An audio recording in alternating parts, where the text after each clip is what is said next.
into a coaching role? How did this come about? I didn't want to have 18-hour days like today, when your talent is way worse. I was tired of wearing the suit. No, it's just like I was missing competing more than anything else. My job became a little bit stale. I got the offer from MiBR, obviously, an amazing roster, an amazing org, so there wasn't really that much thinking to be done. I just went for it. It seems like a huge opportunity. As we've established, you've been an analyst. Before that, you were an observer, but before that, you were a competitive player. And I know, having spoken to you a few times and overheard you, and of course now you ending up doing this, that you have still had that fire to compete. Can you tell us a bit more about that? Yeah, I think, it's probably a little bit unrealistic for me to come back and play, so coaching is the next best thing. I watched so much CS over the last 3 years, and, you just see so many situations repeat themselves. You see some of the things that, teams are just missing in their game that can make them so much better. So I really thought I had something to bring to the table, even to a team like MiBR that has, guys like Fallen, for example, one of the best in-game leaders in the world, definitely best in-game leader 2016 and so forth. Super smart guy. So yeah, I thought there was some value that I can bring. Similar reason why I went from observing to being an analyst, and we'll see how it goes. So far, so good. Final question about yourself before we talk a bit about the team. I said we were going to keep this short, but now I've realised I'm very interested in asking questions, but I promise I won't say too much.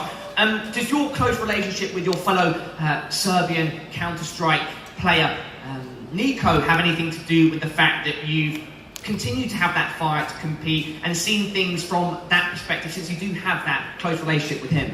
Yeah, it's always tough watching his team play, and when they don't play so well, and when they lose, and then we go and talk, and I'm like, why do you guys do this? Why do you do that? But I mean, Nico and I are very close friends. I obviously want him to succeed, but now that I'm with MiBR, when we meet them, I'm just gonna want to beat them, and that's it. It's as simple as that. I hope that we won't have to face them as many times, but seeing how that phase is also a really good squad, I don't think that's going to be a reality, and what can I say, bro? You missed out. I love that, that's awesome. Now, going back to something you mentioned, you're on a team with some of the most storied players from recent generations, called Zero Fur, but then Fallen, a guy that's had a legacy for a very long time. He's known as one of the best in-game leaders as of recent ages, and from the start of CS, way back when. Is that slightly intimidating to join the team as a coach? How does your influence impact his, and how do you balance things? I wouldn't say intimidating. Me and Fallen had mutual respect for each other even when I was an analyst. So for me, it was more of a challenge, something I was looking forward to. Working as a guy who's as intelligent as he is and knows as much as the game. And I was even more impressed when he actually started practicing. The things that the guy can do, I don't know how he does it all at the same time. So for me, I think it's just going to be a great relationship of sorts where, we think about the game together. I have some of my ideas that I wanted to implement that they're not used to probably, and that's going to be the challenge of sorts, and something that we're going to work together towards.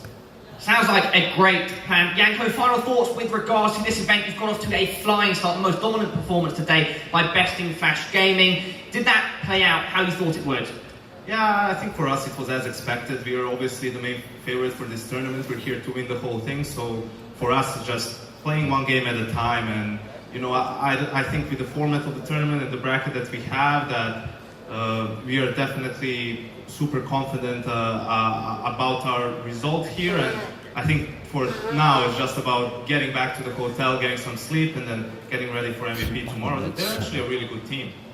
Exactly, and you know what, Janko, that sounds like an absolutely fantastic idea. Back to the hotel and sleep for everybody, but would you like to say anything else to your fans, MiBR fans at home? Yeah, I have to give a shout out to the fans. As soon as the news came out that I was going to coach, I got so much support. The fans coming up to the game or sending messages, tweeting and everything, so just keep watching, guys.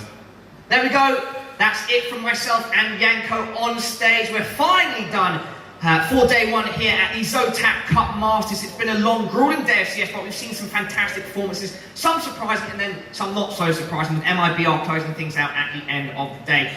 For now, I'm not sure if I'm closing out from the stage or if I'm going back to my classes, but remember to check in tomorrow. We have those two semi-finals that you definitely do not want to miss.